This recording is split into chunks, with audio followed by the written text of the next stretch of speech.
नमस्कार। आज मैं एक पाम का एनालिसिस करूँगा। ये व्यक्ति पुरुष का हाथ है और इस व्यक्ति की उम्र 41 ईयर्स है, 41 साल। तो इस व्यक्ति की जो हथेली के कुछ प्रेडिक्शंस मैंने इससे पहले किए थे। इन्होंने अपना हाथ फेसबुक पे डाला था किसी ग्रुप पे, तो मैंने उनका प्रेडिक्शंस थोड़ा सा किया था।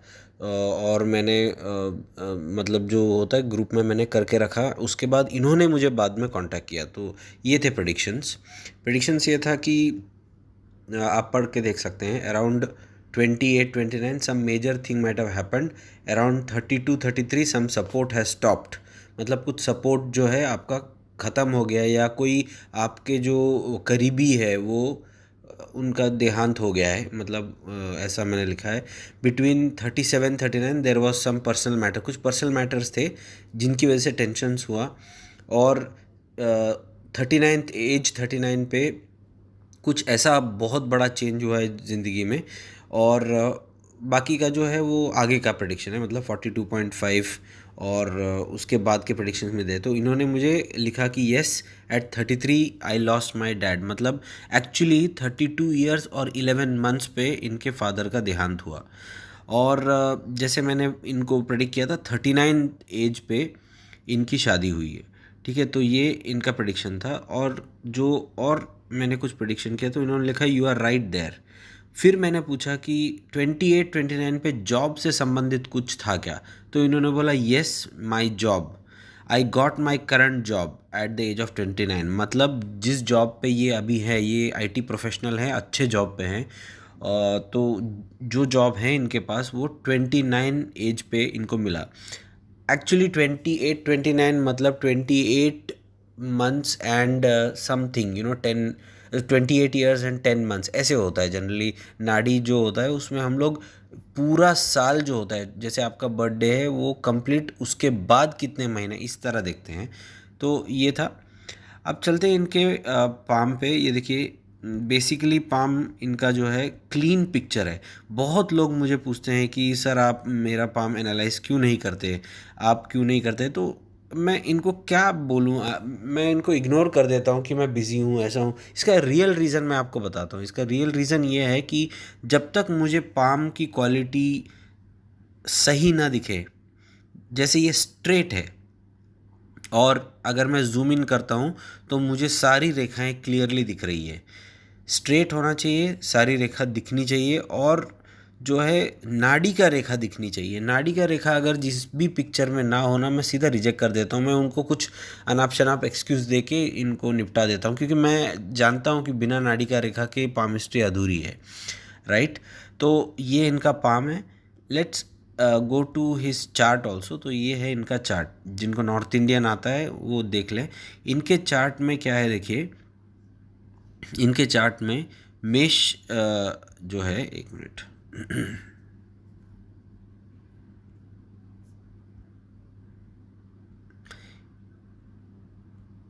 इनके चार्ट पे जो मेष राशि है इसमें चंद्रमा, सूर्य और बुध स्थित है। परंतु बुध जो है, बुध और मंगल के बीच में राशि परिवर्तन है। ठीक है, ये याद रखिए आप, क्योंकि इसका कुछ रीज़न है, मैं इसलिए बता रहा हूँ। अच्छा, दूसरा जो है, एक तो हो गया राशि परिवर्तन है। दूसरा जो है शनि और मंगल की युति है। ठीक है, शनि और मंगल की युति, ये दोनों चीज़ें आप याद ज़रूर रखें। इसका इसके लिए हम एक्सप्लेनेशन मैं आपको देने वाला हूँ। ठीक है, तो अब चलते हैं।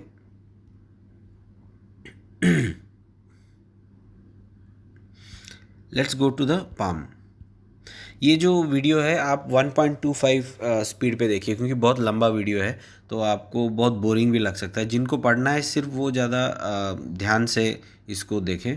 बाकी जिनको सिर्फ देखना है वो 1.25 स्पीड पे देख सकते हैं। अब चलते हैं इनके पाम पे।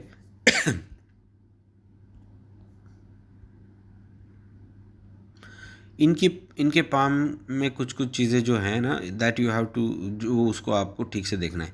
ये जो एरिया है इसको मेष राशि कहते हैं। ठीक है, तो मेष राशि है और मेष राशि में चमक है।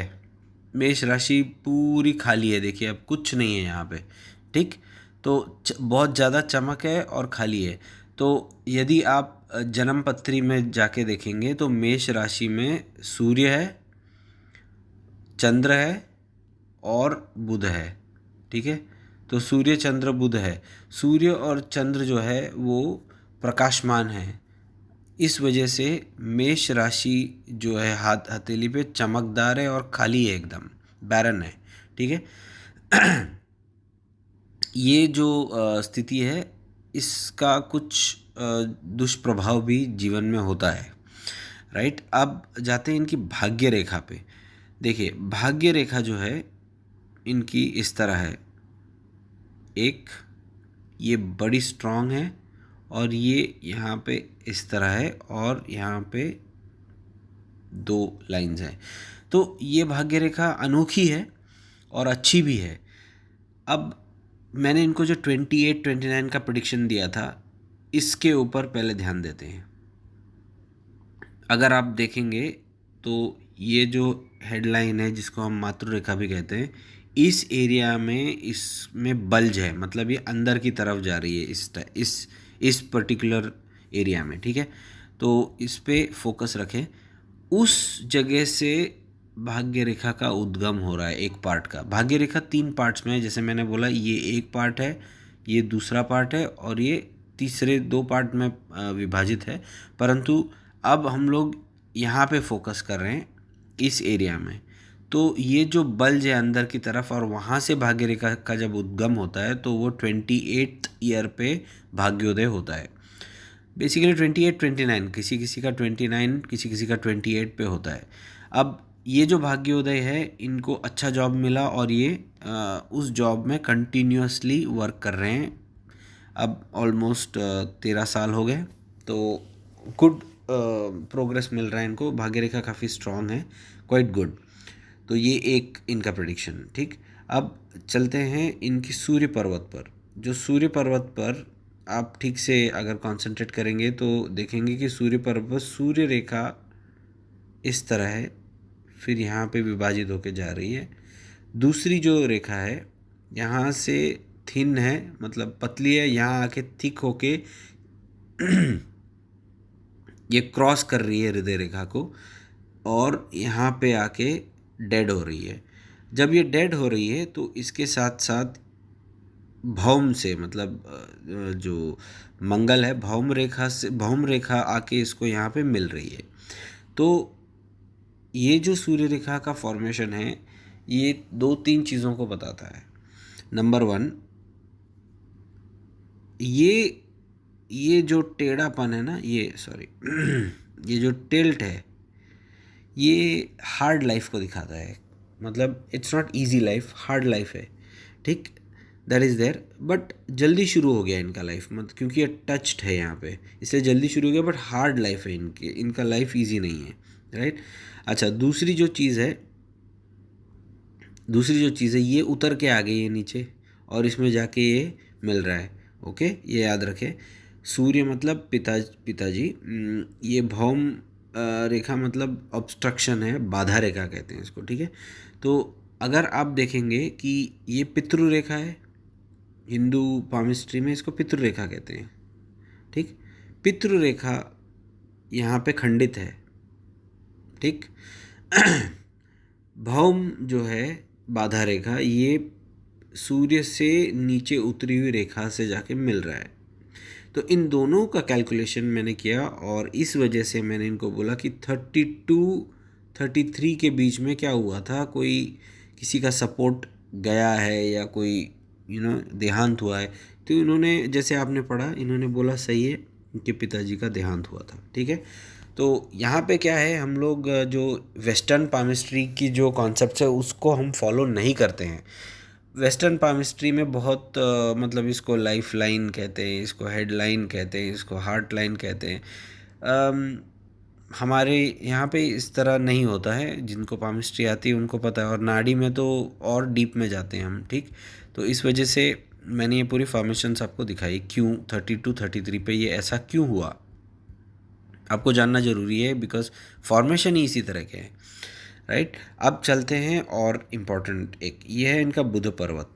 ये तो बुध पर्वत पे ये जो रेखा है खड़ी रेखा बोलते हैं बुध पर्वत पे, इसको स्थायी रेखा भी बोलते हैं। जैसे मैंने यहाँ पे आपको दिखाया था ना, ये जो है ना ये सूर्य की स्थायी रेखा है, और ये जो मैंने यहाँ पे दिखाई थी ये शनि की स्थायी रेखा है, राइट। जैसे ये गुरु पर्वत पे ये जो इसको हम सोलोमन्स रिंग ऐसा बोलते हैं ना, सोलोमन्स रिंग। हाँ, ये सोलोमन्स रिंग आप बोलते होंगे वेस्टर्न पामिस्ट्री में, इसको हम राहु का उद्गम स्थान बोलते हैं, और ये केतु का उद्गम स्थान है, ठीक है। तो थोड़ा फ़र्क है। अब ये जो सोलोमन रिंग है ये थोड़ी सी स्ट्रेट है, टेढ़ी होती तो कुछ और प्रेडिक्शन देता मैं। ये सीधी है, इसका मतलब ये है कि ही सिंसियर इन इज़ वर्क। जो वर्क करते हैं वो सिंसियरली करते हैं, मतलब वर्क जो है कर्मनिष्ठ जो है, निष्ठा है। इसमें ये नहीं करेंगे चोरी चकारी उस टाइप का काम नहीं करेंगे। इसका रीज़न ये भी है कि यहाँ से जो रेखा आके इसको मिल रही है, ये जो सपोर्ट दे रही है, सपोर्ट रेखा है, ये आके सपोर्ट देती है और ये यहाँ पे डेड हो रही है। इसका मतलब क्या है, ये अपने काम में एकदम फोकस्ड रहेंगे। Okay, coming back to this, ये स्थायी रेखा होना बहुत शुभ साइन माना जाता है पामिस्ट्री में, हिंदू पामिस्ट्री में। और ये जो मैंने आपको बोला सूर्य की स्थायी रेखा टेढ़ी है, इसका मतलब life will not be easy. Yes, you will get properties, वो तो है, पूछते ही नहीं, या फिर प्रॉपर्टीज़ पूछते ही नहीं, प्रॉपर्टीज़ मिल सकती है इनको, वो तो शायद से है इनके पास। आते हैं बुध रेखा पे। बुध रेखा खड़ी रेखा अच्छी है, इसका मतलब प्रोफेशनली दिस पर्सन, प्रोफेशनली ये बहुत अच्छी तरह काम कर सकते हैं, इनका प्रोफेशनल लाइफ अच्छा होगा। यहाँ तक तो बात ठीक है। Okay, these are the basic palmistry kind of calculations या फिर जो predictions. Coming to the main point, अब देखते हैं ये इनकी बुध रेखा है। ओके, स्ट्रेट, वेरी गुड, बुध रेखा स्ट्रेट है। ये यहाँ पे आके एक ब्रांच इसको निपटा रही है, मतलब इसको स्टॉप कर रही है, और वहाँ से फिर ये खड़ी रेखा में ये जॉइन होके मर्ज हो रही है। बट परंतु ये जो है ना, ये देखिए आप, ये भौम, ये जो हेड है, हेडलाइन है या मातृ रेखा है, मातृ रेखा और ये जो भौम है, इसके साथ जो एंगल बना रहा है, आप देखिए थोड़ा, ये देखिए एंगल, ये गुणक चिन्ह है, मतलब क्रॉस, ये गुणक चिन्ह है, ठीक। ये अच्छा नहीं है, इस तरह का गुणक चिन्ह जिसका एंगल ऑलमोस्ट एक्यूट है, जो ये इस तरह का जो चिन्ह है वो अच्छा नहीं है। तो आपने जन्मपत्री में मैंने आपको दिखाया था कि मार्स मतलब मंगल और बुध मतलब मरकुरी, राइट, इसका परिवर्तन योग है। अब देखिए भौम मतलब मार्स, ये है मरकुरी लाइन, और ये बाधा, तो परिवर्तन तो क्लियरली दिखा रहा है। बट ये जो परिवर्तन है ये अच्छा नहीं है। तो ये क्या मतलब, ये क्या होता है, इससे क्या होगा? इस परिवर्तन से नुकसान होने की संभावना ज़्यादा है। डिस्प्यूट्स, लड़ाई झगड़े विवाद की स्थिति उत्पन्न होने की पूरी संभावना, ऐसे जो जातक के हाथ में इस तरह की रेखा हो तो निश्चय ही आप देखेंगे कि इसमें कुछ ना कुछ प्रॉब्लम होने वाली है। इसीलिए मैंने इनको पूछा कि, हालांकि इनकी शादी अभी 2 साल पहले ही हुई है, इसलिए ये प्रश्न पूछना भी उचित नहीं था, अनुचित ही था, लेकिन फिर भी मैंने उनसे पूछा कि आपकी जो मैरिड लाइफ है कैसे चल रही है। इन्होंने बोला just okay, just okay, just okay means not a good sign. Okay, just okay, वो मैंने पिक्चर आपको दिया नहीं इसमें, आई वांटेड टू चेक, वो पिक्चर मैंने लगाया नहीं है। एनीवेज, तो जस्ट ओके मतलब मैंने इनको बोला कि मुझे कुछ डिस्प्यूट दिख रहे हैं आगे जाके, हो सकता है ये डिस्प्यूट्स जो है, ये गुणक चिन्ह है, ये शादी से संबंधित होने की संभावना है। इसका दूसरा एक मैं आपको रीज़न बताता हूँ। आप ध्यान से देखिए, देखिए नाड़ी का रेखा बहुत थिन होती है, फिर भी I will zoom.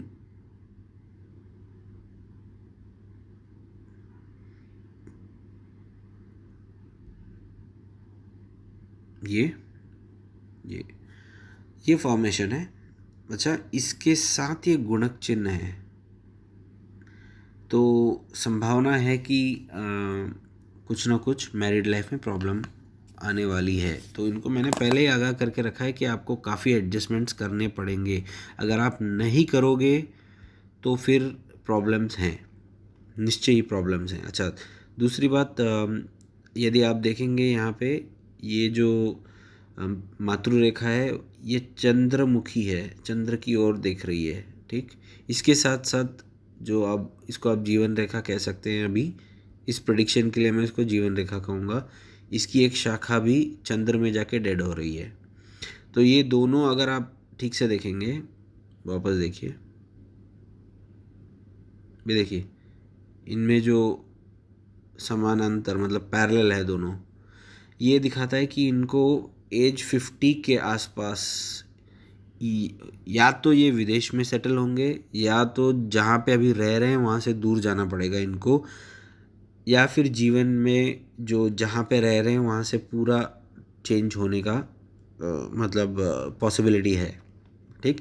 So that is the prediction for जो मैंने आपको इनको जो बोला था कि 50 एज 50 में जो पारिवारिक प्रॉब्लम्स हैं, पारिवारिक प्रॉब्लम्स जो डिस्प्यूट का मैंने बोला था ना, तो डिस्प्यूट के लिए हम जनरली इस रेखा को देखते हैं, इस रेखा की टाइमिंग निकालते हैं नाड़ी के हिसाब से। वो एक थोड़ा सा कॉम्प्लिकेटेड अफेयर है। सब लोग मुझे पूछते हैं कि आप कैसे एज कैलकुलेशन करते हो। एज कैलकुलेशन के लिए पूरी गूगल हिस्ट्री आप छान मारो, कहीं पे भी एक भी किताब अवेलेबल नहीं है, कहीं पे भी नहीं है। आप देख लो, पूरा पूरा छान मारो, कहीं पे भी नहीं है। इसका थोड़ा कैलकुलेशन अलग होता है। तो ये देखिए, इसकी जो लेंथ है ना, इसको हम रेशियो प्रोपोर्शन यूज़ करते हैं लेंथ को। उस लेंथ के हिसाब से हम डिस्प्यूट्स जो है, एज जो है 42.5 टू 43 पर मुझे डिस्प्यूट्स दिख रहे हैं। वाद विवाद, कोर्ट कचहरी, विवादास्पद स्थिति, विवाद की स्थिति, इस तरह मुझे कुछ 42.5 टू 43 पे दिख रही है। ओके, तो ये तो पक्की बात है। एक और जो मैंने आपको इनके कुंडली में जो दिखाया था, जिसमें मैंने आपको बोला था कि मंगल और शनि की युति है, तो ये देखिए, जब भी ट्रायंगल बनता है और वो ट्रायंगल भाग्य रेखा के साथ होता है, तो ऐसा देखा गया कि मंगल जो है ना, मंगल ट्रायंगल को रिप्रेजेंट, आपको तो पता होगा, मंगल ट्रायंगल को रिप्रेजेंट करता है, और इसका जो बेस है ये मातृ रेखा पे है, या फिर प्रॉपर्टी की रेखा है। इसको प्रॉपर्टी की भी रेखा कहते हैं। भाई बहन को भी दिखाती है, माता को दिखाती है, माता की स्थिति को, माता को नहीं, माता की स्थिति को दिखाती है। और ये यदि इसका जो इसके साथ जो सपोर्टिंग रेखा यदि भाग्य रेखा या शनि रेखा, ये शनि रेखा है, भाग्य रेखा को शनि रेखा भी कहते हैं, इसके साथ यदि जुड़ जाए तो ऑब्वियसली आप लॉजिक लगाओ कि यहाँ पे शनि और मंगल की युति अवश्य होनी है। तो वैसे ही है। अच्छा, डिस्प्यूट्स जो मैंने आपको बोला इनके लाइफ में, तो इसका थोड़ा सा जो ओरिजिन है यहाँ पे भी है, क्योंकि जब मंगल शनि की युति होती है तो जो व्यक्ति है थोड़ा सा एग्रेसिव होता है, और साथ साथ ऐसा भी है कि अगर आप देखेंगे कि ये जो मस्तिष्क रेखा है, अब मैं इसको मस्तिष्क रेखा कह रहा हूँ, ये मस्तिष्क रेखा चंद्र की तरफ देख रही है। मूडी पर्सन है। अच्छा, ये जो है आयुष रेखा अब नहीं बोलूँगा, या इसको आयुष रेखा, ठीक है, आयुष रेखा नहीं, इसको हृदय रेखा बोलूँगा मैं अभी। तो ये जो हृदय रेखा है ये शनि की तरफ देख रही है। जब भी ऐसा होता है ना, जब चंद्र की ओर मस्तिष्क रेखा और ये यहाँ तक दिखे, इसके साथ साथ यदि शुक्र भी थोड़ा सा पावरफुल हो, उभरा हुआ हो, तो पर्सन जो है थोड़ा सा जो सेक्स की तरफ एग्रेशन दिखाता है, ठीक है। तो ये इनको कंट्रोल करना चाहिए, वरना प्रॉब्लम हो सकती है मैरिड लाइफ में। तो थोड़ी बहुत चीज़ें जो हैं ये प्रैक्टिकली बताना भी पड़ता है, it's important so the person understands. वैसे अगर आप देखेंगे तो ये जो है बुध रेखा और जो यहाँ से शाखा आ रही है, ये भी ट्रायंगल बना रही है यहाँ पे, राइट। तो इसका मतलब है कि इनको प्रॉपर्टीज़ मिलेंगी, नो डाउट प्रॉपर्टी से करेंगे। एक प्रॉपर्टी या दो प्रॉपर्टी या तीन प्रॉपर्टीज़ भी हो सकती हैं आगे जाके। तो ये इनका पूरा प्रेडिक्शन था। जस्ट अ स्मॉल वीडियो, आप 1.25 पे ही देख रहे होंगे तो फटाफट आपको दिख जाएगा, बट इसमें से आपको काफ़ी कुछ ज्ञान मिला होगा, ऐसा मेरा मानना है। आगे की वीडियोस भी मैं ऐसे ही ज्ञानवर्धक वीडियोस बनाने की कोशिश करूँगा। धन्यवाद।